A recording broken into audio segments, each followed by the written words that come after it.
Shalom y bienvenidos a Vía Hafta Yisrael, una frase hebrea que significa amarás a Israel. Esperamos que se queden con nosotros, ya que nuestro maestro, el Dr. Baruch, nos compartirá una enseñanza expositiva de la Biblia. El Dr. Baruch es profesor titular del Instituto Sera Abraham, con sede en Israel. Aunque todos los cursos en el instituto se imparten en hebreo, el Dr. Baruch se complace en compartir esta enseñanza en inglés con doblaje al español. Para más información, visítenos en amarasaisrael.org o descargue nuestra aplicación móvil Mi Estudio Bíblico. Aquí está Baruch y la lección de hoy. Land is important to God. La tierra es importante para Dios. Mencioné a lo largo de las últimas semanas cuántos detalles Dios nos está dando a ustedes y a mí, a los lectores, con respecto a la distribución de la tierra prometida. Hemos visto que comenzó en el lado oriental del río Jordán y durante las últimas semanas nos hemos enfocado en el lado occidental del Jordán, lo que comúnmente se conoce como la tierra de Canaán. Es esa tierra prometida donde Israel recibió muchas de sus victorias de parte de Dios. Como dice la Escritura tan a menudo, porque el Señor los ha entregado en tus manos. Y fue Dios quien nos capacitó para tomar posesión de esa tierra, y hay un principio allí, porque ese mismo Dios, a través de su Hijo, nos capacita para tomar posesión. A través de la fe, la gracia y la obra del Mesías, nos capacita para aferrarnos a las promesas de Dios y a su promesa de heredar, primero y principal, lo que debería estar en el centro de nuestro corazón, y eso es la herencia del reino. Así que recuerden eso, porque la forma como Dios es tan preciso con respecto a esta herencia, nos confirma que Dios es muy preciso también en sus promesas de pacto, en sus recompensas de reino, sus bendiciones de reino, de las cuales nosotros, por la gracia de Dios, por la fidelidad del Mesías, por la perfecta obra de redención del Mesías, ciertamente tomaremos posesión. Vayan conmigo al libro de Josué, capítulo 18. Hemos visto ya, por ejemplo, a Judá, en el lado occidental, recibir su tierra. Hemos visto lo mismo con Efraín y Manasés, pero ahora estamos volviendo nuestra atención a otras tribus. Noten que ahora vienen las 7 tribus restantes. Mencionamos esto la semana pasada. Y vamos a comenzar con la tribu de Binjamín o Benjamín. Así que recuerden ese nombre, Binjamín en hebreo, Benjamín en español. Miren conmigo el versículo 11. Josué, capítulo 18, versículo 11. La suerte, y es la suerte que pertenece a la tribu de los hijos de Binjamín, de Benjamín, conforme a sus familias, la que subió. Esto simplemente significa que era el tiempo para que la tribu de Benjamín recibiera su herencia. Y de nuevo, vemos esto una y otra vez consistentemente. La recibieron por suerte, no de acuerdo a sus deseos, sino de acuerdo a la providencia de Dios. Una vez más, verso 11. Y la suerte de la tribu de los hijos de Benjamín subió conforme a las familias, sus familias. Y esa suerte salió, y la frontera, debería decir su suerte salió, y la frontera estaba entre los hijos de Judá y los hijos de José. Entonces su suerte salió para la frontera, y la frontera para la tribu de Benjamín, que estaba entre los hijos de Judá y los hijos de José. Verso 12. Y aconteció que la frontera para ellos, en el lado norte, tenemos 2 palabras diferentes que significan lado. Una está relacionada con el hombro, que está a un lado, son palabras diferentes, pero básicamente con la misma intención. Así que las traduciré ambas de la misma manera. Miren el verso 12. Y aconteció que la frontera para ellos en el lado norte. ¿Dónde estaba esa frontera en el lado norte? Desde el Jordán, es decir, desde el río Jordán, y la frontera subió al lado, esta es la otra palabra con la misma implicación, al lado de Jericó, desde el norte. Así que Jericó ha sido mencionada antes y vemos que es una ciudad fronteriza. Pasemos a la segunda parte del verso 12. Y subió por la montaña Yama. Yam es mar, así que Yama significa hacia el mar. Y en este caso, estamos hablando del mar Mediterráneo, por lo tanto, hacia el occidente. Al ver esto, se nos dice que la frontera subía sobre la montaña hacia el occidente, hacia ese mar. Y luego dice, y este fue el desenlace o los resultados. Bien, es una palabra que también puede entenderse como el final, la conclusión, pero literalmente dice, y estos fueron los resultados desde el desierto de Bet-Aven. Los resultados, significando los extremos finales que estaban allí, en esa frontera, quedaban en esa ubicación. Verso 13. Y pasó de allí, hablando de la frontera pasó de allí a Luz, hacia el lado de Luz que estaba en el sur. Entonces, es el lado sur de Luz. Y esto es Betel. De nuevo, muchos de estos lugares se están repitiendo, y eso es porque son lugares fronterizos. Son lugares que marcan los límites, nos dan la perspectiva para recordar lo que está pasando. Así que, de nuevo, la frontera pasó de allí a Luz, hacia el lado de Luz que estaba en el sur, y esto es Betel. Y la frontera descendió a Atarot Adar, respecto a la montaña, que está en el sur. Y esto está ubicado ¿dónde? En un lugar que hemos mencionado antes, Bet Jorón, Pachtón, que significa la porción inferior de esa ciudad de Bet Orón. Verso 14. Ahora, aquí la palabra ta'ar puede significar describir, pero en este contexto, ya que investigué más profundamente este texto, es una palabra que puede usarse para describir, pero específicamente para marcar una frontera. Así que es mejor traducirla de esta manera. Es una descripción que está marcando una frontera. Verso 14.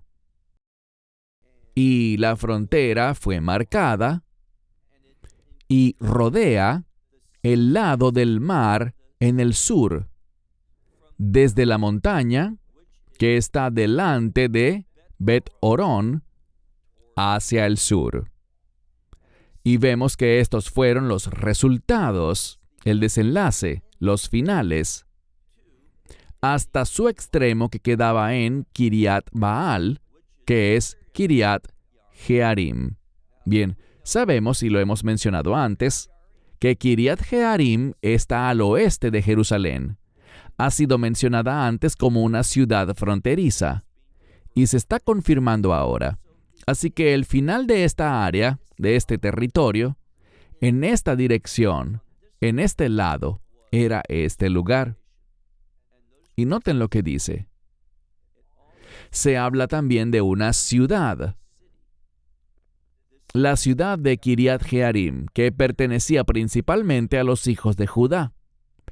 Y este es el lado del mar. Es decir, este es el lugar sobre la dirección que mira, podríamos decir, hacia el mar. Ahora, leamos por favor el versículo 15. Y desde ese lado, en el sur, termina con ¿qué? Se extiende hasta Kiriat Jearim y luego la frontera sale hacia el mar y sale hacia Mayan Nei Naftoach, que significa las aguas del manantial de este lugar, Naftoach. Verso 16. Y la frontera desciende al final de la montaña que está delante del valle del Jij de Hinom, o Ben Hinnom en hebreo. Va delante de Ge, esto significa el valle de Ben Hinnom, el cual está, y sabemos en qué lugar está eso hoy, en el valle de Refamim, en el norte. De nuevo, nos hemos topado con esto antes, con la tribu de Judá. ¿Por qué? Porque colindan entre sí. Se nos dice eso ahora. Leamos ahora la segunda parte del verso 16. Y desciende este valle de Hinom al lado sur de Jebusí. Estos son los jebuseos. Y vemos aquí que desciende más allá hacia un lugar llamado En-Rogel. Todos estos lugares que son mencionados, debemos recordar que algunos los conocemos, pero algunos no. Y de otros sabemos el área general donde quedaban, pero no el lugar específico. Verso 17. La descripción, y recuerden que esta palabra significa el marcado de la frontera. Desde el norte salió desde En-Semes y salió hacia Geliot, que está delante de Maale Adumim. Y de nuevo, esta es una ciudad que hoy en día está al este de Jerusalén. Se encuentra antes de que hagas ese gran descenso hacia el Mar Muerto en el valle del río Jordán. Allí estarás en la ciudad conocida como Maale Adumim. Esto significa el camino ascendente hacia Adumim. Y luego desciende a Eben Bohan, y Eben Bohan es un lugar, pero es un lugar que estaba controlado por el hijo de Rubén.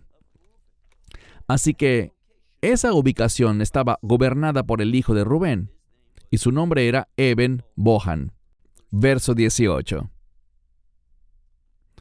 Y pasó al lado que está delante del norte de Arabá.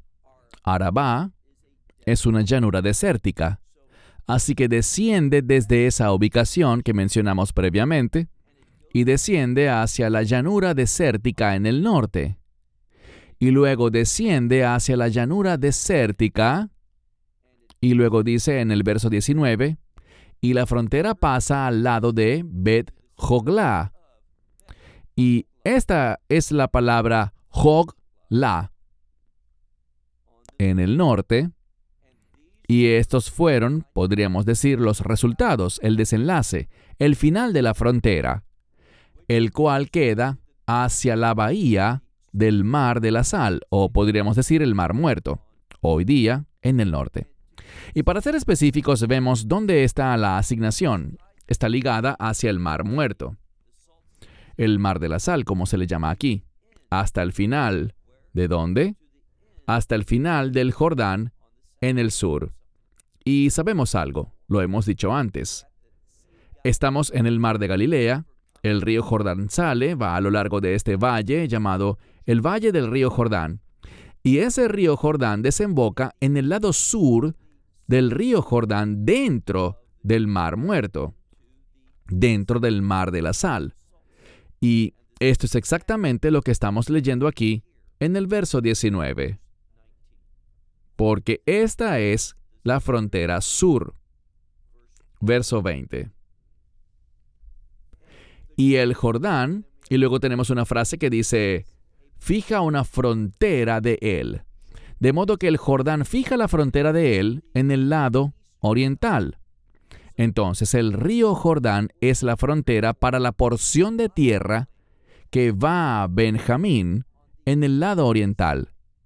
Y aprendemos que se usará para otras tribus también, porque esta, final del verso 20, porque esta es la herencia de los hijos de Benjamín, de acuerdo a su frontera que rodea, que va alrededor de todas sus familias.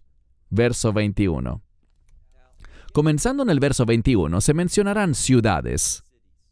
Las ciudades principales que forman parte de esta asignación de territorio, de la heredad correspondiente a los hijos de Benjamín. Leamos entonces el versículo 21. Y estas fueron las ciudades para la tribu de los hijos de Benjamín, conforme a sus familias. ¿Y cuáles fueron las ciudades que la comprendían? Bueno, leamos. Jericó, y de nuevo Bet-Joglá, también Emec-Quetzis, esto podría traducirse como el valle de Quesis, y la casa del Arabá, Bet-Ja-Arabá, y también Zemaraim y Betel. Todas estas ciudades estaban incluidas, y en adición a eso, miren el verso 23. Y el Avim, y el Pará, y Ofra. Verso 24. Y Kefar, Amoná, y Ofni, y Gaba. Las ciudades, y ahora estas ciudades que acabo de leer, comenzando en el verso 21, ¿cuántas son? Dice, las ciudades, 12 ciudades, y vemos una palabra para patios, pero probablemente signifique sus distritos de administración, sus lugares de gobierno que están dentro de esa asignación de terreno. Miren ahora, por favor, el versículo 25. Otras ciudades fueron Gabaón, y Ramá, y Bei, o Beriot, lo diré de nuevo, Beerot. Verso 26. Y Mizpah, y Cafirá, y Mosá. Verso 27. Rechem, Irpeel, y Tar-Ala. Verso 28. Y Sela, y Elef, y el Jebuseo. Y noten que al Jebuseo lo hemos mencionado varias veces, a ese pueblo, los Jebuseos. Y noten lo que dice. Esta es Jerusalén. Se nos ha dicho que los Jebuseos controlaban Jerusalén en su mayor parte. Hubo un remanente de la tribu de Judá que también estuvo en Jerusalén. En adición a Jerusalén, vemos aquí Gabaat, Kiriat, y luego dice, las ciudades de esa porción. ¿Cuántas? Arba Esre, 14 ciudades. Y, otra vez, sus patios, sus lugares de administración. Pasemos al final de este capítulo y su última oración. Zot, Nahalat, Benei Benjamín, Lei Mishpah, Jotam. Esta es la herencia de los hijos de Benjamín para sus familias. Dios es un Dios específico. Él es detallado. Él nos da este relato de sí mismo, específicamente de acuerdo a su providencia, y no por los deseos del hombre, sino por suerte, es decir, por la mano de Dios. Él está orquestando la división de la tierra de acuerdo con su sabiduría y de acuerdo con su conocimiento. Y quiero cerrar con esto. Lo más sabio que puedes hacer es simplemente confiar en Dios. Lo que sea que Él vea apropiado que tengas, recíbelo con gratitud, con acción de gracias. ¿Qué dice el libro de Proverbios? Dios, no me des tan poco que pueda verme inclinado a hurtar o a robar. Y no me des demasiado, al punto que pueda volverme altivo y orgulloso. Dame una porción que pueda manejar. ¡Qué actitud tan sabia! Es una afirmación de que Dios da de manera perfecta. ¿Qué aprendemos en el libro de Santiago? Que toda buena dádiva y todo don perfecto, exactamente lo que necesitamos, desciende de Dios desde el cielo, y debemos recibirlo con gratitud y acción de gracias. Sé una persona que habla frecuentemente a otros y recita frecuentemente en tus oraciones palabras de gratitud. Cuando somos agradecidos delante de Dios, eso le agrada. Algo que no debemos hacer, ni públicamente, ni frente a otros, ni ante Dios, es tener un espíritu de queja. Tú puedes compartir las cosas de una manera que no sea con un espíritu de queja, sino hacerlo de una manera que transmita tus sentimientos, pero que no desaliente a los demás, sino que por el contrario los aliente y los anime. Ora a Dios y dile: Dios, ¿cómo comparto mis sentimientos y mis frustraciones con otros? Dios te dará las palabras. Dios te guiará a cómo expresar estas cosas para que sean recibidas de una manera que promueva la unidad. Cuando nos quejamos, eso destruye la unidad. Pone una barrera entre nosotros y la queja trae consigo la disciplina de Dios. Bueno, cierro con esto. Gracias por ser parte de esta transmisión. Hasta la próxima semana. Es mi sincera oración que Dios bendiga a toda persona que esté escuchando, que le aliente y le asista, y que le haga saber todas las cosas que necesita saber, con el fin de servirle de una forma que lo agrade a Él. Hasta la próxima semana. Que Dios les bendiga ricamente. Shalom desde Israel. Shalom from Israel. Esperamos que te hayas edificado con el mensaje de hoy y lo compartas con otros. Te invitamos a seguir nuestros estudios cada semana por este canal y por el portal de YouTube de Amarás a Israel. También puedes descargar nuestra aplicación móvil gratuita, Mi Estudio Bíblico. Finalmente, para obtener más información sobre nosotros, visita nuestra web amarasaisrael.org, donde encontrarás otras conferencias de Baruch en audio, video y texto. Hasta el próximo programa. Que el Señor te bendiga en Yeshua HaMashiach, Jesús el Mesías, mientras caminas con Él. Shalom desde Israel.